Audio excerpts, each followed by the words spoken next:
Hello there and welcome to the Liverpool versus Wolves review. 1-0 to Liverpool. Before we go any further into the video, please do let me know what you think in the comments below about the game last night. And first of all, I wanted to touch upon Rui Patricio, who I'm pretty sure we all wish the very best after last night. The collision between him and Conor Cody was just absolutely... It was shocking, to be honest. I didn't catch it at first. I was a little bit too invested in Salah scoring. I didn't see really what had happened to Patricio, and it really is a horrible situation, a horrible thing to have happen to a player as well, any player, whoever it might be. By all means, he's a fantastic goalkeeper. I've never really heard anything bad said about him or anything like that, but that doesn't really matter, regardless, one way or the other. Fingers crossed he's going to be alright. This is the update as of 11:15 today on Tuesday, saying that his well-being is going to be reviewed and such like that. He was carried off. Nuno has suggested afterwards that the injury is not as bad as it's first feared, but that the next 48 hours, that's where we are here. So they reckon that he's okay. It was a big knock to his head. The next 48 hours are important. We have to wait, but he's in good hands, being assessed by the doctors, and they tell me he's okay. So fingers crossed, genuinely fingers crossed that he's going to be okay. He's a good goalkeeper. He's a really challenging goalkeeper as well. But if nothing else, you just really have to wish him well, after something like that. And the same for Conor Cody as well, because he honestly looked completely devastated and a little bit beside himself. Kept himself together for the rest of the, as much as he could for the rest of the game, as it was, coming into I think it was like the 107th, 108th minute it ended up finishing around because of the delays. I mean, this was like 15 minutes on the pitch and stuff like that. It was 15 minutes on the pitch, and for the medical staff actually getting Rui Patricio sorted out and stuff like that, and getting him taken away on a stretcher and stuff like that, it really felt a lot longer.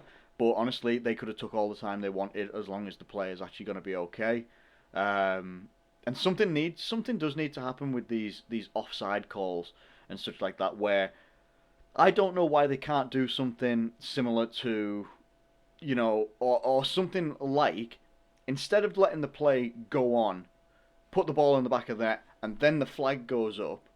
Why can't they make it so that if the linesman sees Salah is offside, flag for it then? If the striker then goes and puts the ball in the back of the net or something like that or whatever, and then it is offside, then it can be ruled out. But from what I understand, as soon as that flag is raised, that phase of play has to stop. I'm not 100% sure on it, but there's something that needs to be reviewed about that. Because if the linesman had flagged, Salah was clearly offside. You didn't see it straight away from the angle that we had, the TV angle that we had watching it. I couldn't necessarily tell that he was offside, but once they gave you the in-line angle, and especially where the linesman would be as well, you could tell straight away that Salah was offside. So right then and there, they could have just gone, you know what, this is an obvious offside, clear and obvious, this is where it all should be coming in, and these decisions that are being made, if it's clear and obvious, there's no mistake being made by the official or the linesman or the fourth official, whoever it might be. If it's clear and obvious, and it was obvious from his point of view, the linesman, that Salah was offside, flag straight away. The Conor Cody travelling into Patricio would not have happened. It wouldn't have had to happen.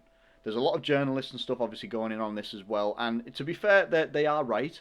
There's not often that I read a Martin Samuel article or anything like that, and I agree with what he's saying, but eventually it seems like one of those things where they're going to wait for something bad to happen. And this was bad. They're fortunate that it wasn't sort of on the levels, as it says down here as well, of the levels of Raul Jimenez, who fractured his skull against Arsenal. And that was a very, very scary thing to look at and view as well. I remember watching that game, and it looked like a really awful, awful thing. He was in the crowd last night himself.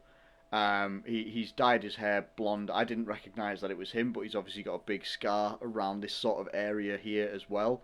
I felt as well that the commentators, I don't often watch games with the commentary on, especially when it's Martin Tyler. but I felt that the commentators on Sky Sports were a little bit too jokey about the whole situation and stuff like that, mentioning that Raul Jimenez has got his hair dyed and all this lot, and his skull must be better and all this lot. It's got nothing to do with it, and similar sorts of things about Rui Patricio anyway. But fingers crossed for that player there. He's, just fingers crossed that he recovers really, really well. Now, after that, we're going to get straight into the match analysis. And I'm going to go through everything that I feel. I've highlighted some players here as well from watching the match. So we're going to jump over to SofaScore here, and I've highlighted a couple of players here as well, but we'll also go through some stats and such like that as well. We'll highlight them and get them blown up into a bigger picture and stuff like that as well. So it was 1-0 to Liverpool. It was a very end-to-end sort of game. We had the least possession out of the two teams over the full 90 minutes, or the 107, 108 minutes that it ended up being, due to the time to get Rui Patricio on a stretcher and stuff like that as well. Honestly, it was quite an even game. You'll see that like a lot of these sort of stats go in the way of Wolves and such, but honestly, it was such an end-to-end game. They had good chances, we had good chances, and we were the ones that ended up putting it in the back of the net, and it happened to be on the 45th minute, if not it was 47 minutes, and it was a really beautiful, lovely, lovely move that was actually started by Nat Phillips, winning the ball in the area, getting it down to Sadio Mane. Sadio Mane passes it to Salah, Salah puts it back to Mane, Mane just flicks it, almost falls over as he's doing it as well, flicks it into the path of Diogo Jota, and Jota just puts it in the back of the net. Actually, Patricio got to the ball, but it was driven low and it was driven hard as well, and it was a really, really good goal. The only goal of the game. There could have been more, and it could have been for either side as well. There was an opening chance for Wolves pretty early on. I think Semedo cut in on his left, and it was just him and Alisson. And I don't think he's left foot dominant. I think he's a right-footed player, but it was still a good chance. He tried to go like near post on Alisson. Alisson had that covered all day long. If he'd have gone to the other side, then that could have been a little bit different for Wolves as well. Wolves as well, I don't often find myself agreeing with Carragher. Carragher seems very anti-Liverpool these days, like quite like obnoxiously anti-Liverpool. But I do agree that Wolves were denied a penalty when Alisson, what was it? I think it was Nat Phillips and Alisson. Like Nat Phillips had maybe gone to the ball, or one of them had gone to the ball. Alisson's following through, and he falls into the player, and I don't remember who the player was from Wolves, who he went through or went into and fell into. It's fair to say that the motion of Alisson falling to the floor, it would have happened anyway, whether the player was there. Whether he exaggerated that or not by going into the player, that's you'd have to ask Alisson. I'm not entirely sure, but at that moment, my heart just literally came right up here, and I was like, oh, this is going to get reviewed by VAR, and it didn't. By all accounts, from what I could tell, it wasn't given as a penalty, and it's unfortunate at that for Wolves. I have to be honest, they probably were deserving of a penalty there, but it wasn't given. We can only deal with the facts that we are given at the moment. Anyway, I was impressed by Alisson. I was really impressed by Alisson because he made good saves. Wolves had 5 shots on target, as you can see down the left hand side here. He made 5 saves. He was equal to a lot of the things, if not everything, that Wolves were throwing at him as well. And he was looking much more like back to his best. He's not there yet. He's not, right up the top of his best and everything like that. And that's fine. That will come with time, I'm sure. But he was very, very good last night. He really was. He was very, very good. And I felt he commanded his area pretty well as well. I think him and also the back line are starting to get a bit more used to each other, get a bit more chemistry and stuff like that as well. I don't like using the word chemistry. It sounds a bit too FIFA, if you know what I mean, but still it's relevant here. And then we'll move straight into that back line as well. Kabak got the online man of the match. Obviously, Alisson's got it statistically here from SofaScore, but Kabak got the fans player of the game, man of the match, whatever you want to call it. And he, alongside Nat Phillips, both of them were top class together. Absolutely brilliant. 6 clearances between each other, blocked shots by Nat Phillips as well, interceptions as well. But take statistics away from it, these guys were just brilliant together. They were brilliant together. Kabak made some excellent recovery runs, made some excellent standing tackles as well. Nat Phillips, literally, I'm pretty sure I might have the image here, will put his head in front of everything. He will put his head on the line if it means that he risks taking a boot to the face to make sure he is putting himself in the line of danger, the line of fire. He will do whatever it takes to defend for Liverpool. And honestly, it's very, very easy at the moment for people to just be saying, oh, people are hyping up Nat Phillips, blah, blah, blah, all this sort of stuff. But all I'm thinking is bigger picture ahead of next year when we've got like our centre backs back, like Van Dijk, like Gomez, and how good Nat Phillips has been, how good Kabak is being week on week, game by game. Thank you, SofaScore. I love it when you do that. I had nothing planned, but even so, like I love it that these guys are improving steadily. They're improving and becoming much more solid. And when you look at next year, even though Kabak isn't technically our player, he's on loan at the moment, but if we make that deal permanent next year, our centre-back positions and depth and quality goes up because of these guys' experiences this year. Yes, it's been a difficult season for us, and we fell off a cliff after Christmas and New Year. We really did.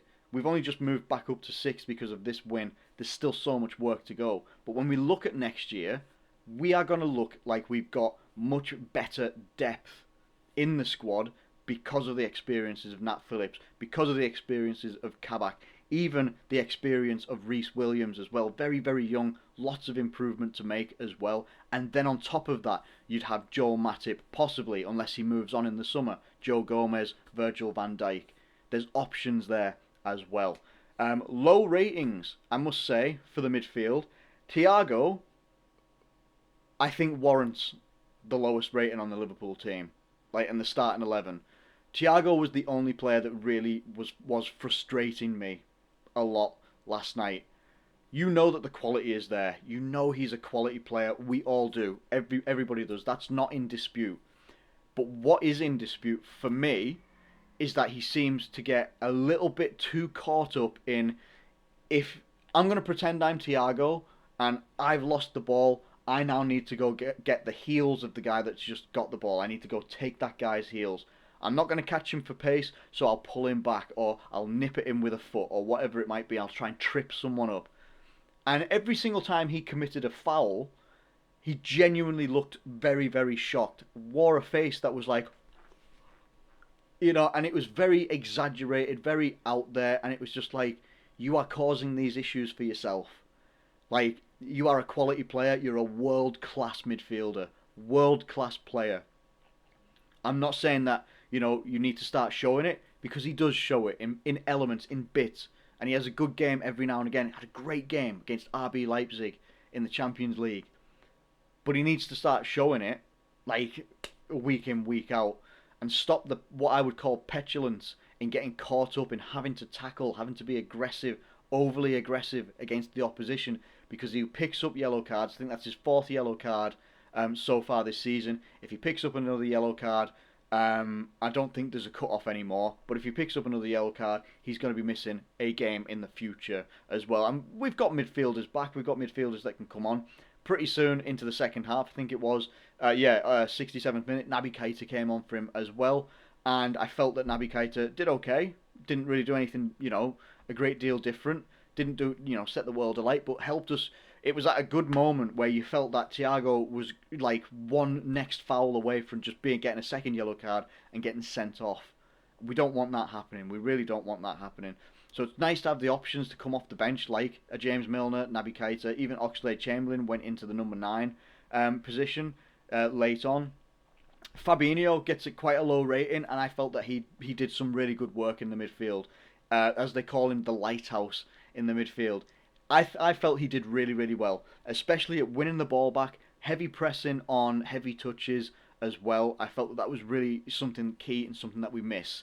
Someone that is alert to possibly a heavy pass happening or a heavy touch happening, putting his body in the way, recovering that ball and moving it onto another Liverpool player, getting that possession back as well. And Gini Wijnaldum, you know what you get with Gini Wijnaldum. Lots of hard work, good quality passes as well. generally quite good quality passes and stuff like that, and trying to link up the play, but more than anything, working hard for the team. Salah was very, very dangerous. Mane, very, very dangerous as well. The connection that they had, each of them, all three of them had, especially for the goal, was very encouraging. Obviously, we didn't have any Firmino on the bench tonight, and he wasn't obviously in the starting 11. There was a rumour that he could have made the bench at least, or could have been an option to start the game and stuff like that. But it's good that we've got these options. Firmino will come back at some point, and there's options there to rotate or change things up, maybe change system, whatever it could be. But at the end of the day, I will quote Jurgen Klopp, and I think I've got it here on Twitter. Klopp, call it ugly, call it dirty, call it whatever you want, it's 3 points. And that is exactly all we need to pay attention to. 3 points, because we'll look at the table now. 3 points is exactly what we need. At all costs. Whether it's 1-0, whether it's 7-0, whether it's 7-6, whatever it might be. 3 points is literally everything that we need in every game. Now, we don't know what's going to happen in Everton's games, in Tottenham's future games as well. Aston Villa have got 2 games in hand on us. Arsenal have got a game in hand on us. Arsenal are our next opponents as well. But we can only focus on ourselves. It's all we can do. We put ourselves in this position where we are going to be fighting for 6th. We're going to be hopefully fighting for 4th position as well, because I think the top 3 might be cemented in. It'd be very, very difficult, or a massive collapse needs to happen between Leicester and Man United to drop out of the top 3 and the top 4. Chelsea are still catchable in some ways, but regardless of any of that, we can only focus on ourselves and trying to keep up, picking up 3 points here, there and everywhere as much as we can. There are now still 27 points to play for this season. We need to go and get as many of those points as we possibly can. As many as we can. Make no mistake, we have been capable of it in the past. I don't expect us to go on a 9-game unbeaten streak. I don't expect us to go on a 9-game winning streak. Could we do it? We've got the quality to do it. We've done stuff like this in the past. But all we can do is support the team, get behind the manager, the players, everybody, support each other as fans as well. And let's just try and finish the season as strongly as we can while we also compete in the Champions League. I was very, very impressed with the team. I was very impressed, because there were some heart-in-the-mouth moments in this game where it could have swung Wolves' way as well. They had some... Adama Traore, he's a nightmare player. And I felt that the defence actually did do quite well against him. He was their second highest rated player on the pitch. He's a dangerous player. He's electric. He's lightning. He's absolutely rapid. But the one statistic that I saw against Adama Traore was that for all of the games that they played this season, he'd created something about 30 or 40 plus chances, no goals and no assists. Now, when I said in my preview that the problem that you sometimes get with someone like Adama Traore is that his finishing is not the best.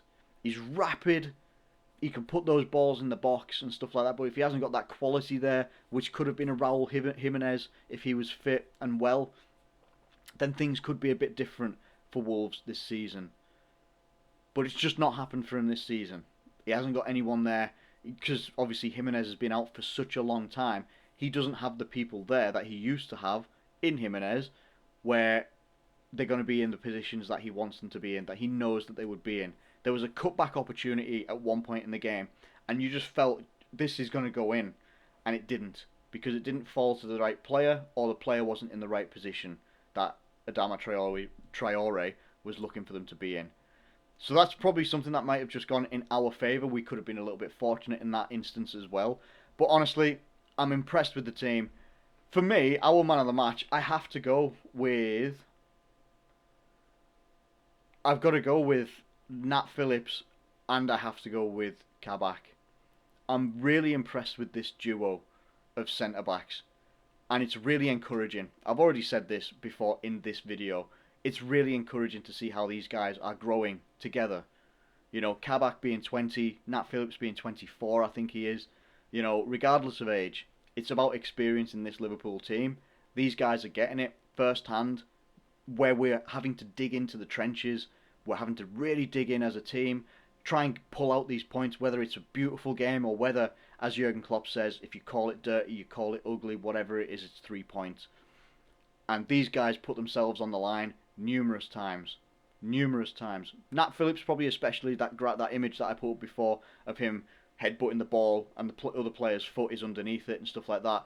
That probably just, you know, it's just an image that shows exactly how committed these guys are to the cause. And I'm very impressed with just how they're growing. I've said that before and I'll say it again. I'm really impressed.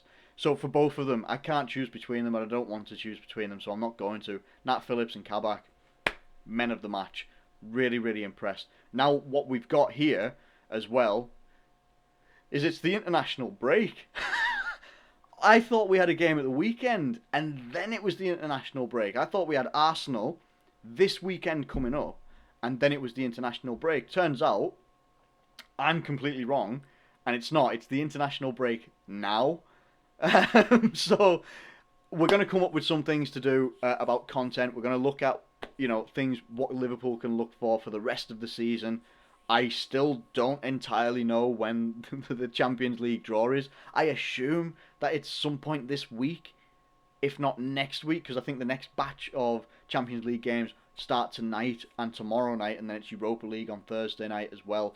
So I assume that the draws must happen this week at some point. If I can, I'll put a video out. I do like to. I've only done it once, but if I can and I'm at home or something like that for when the draw is happening, I would like to go live.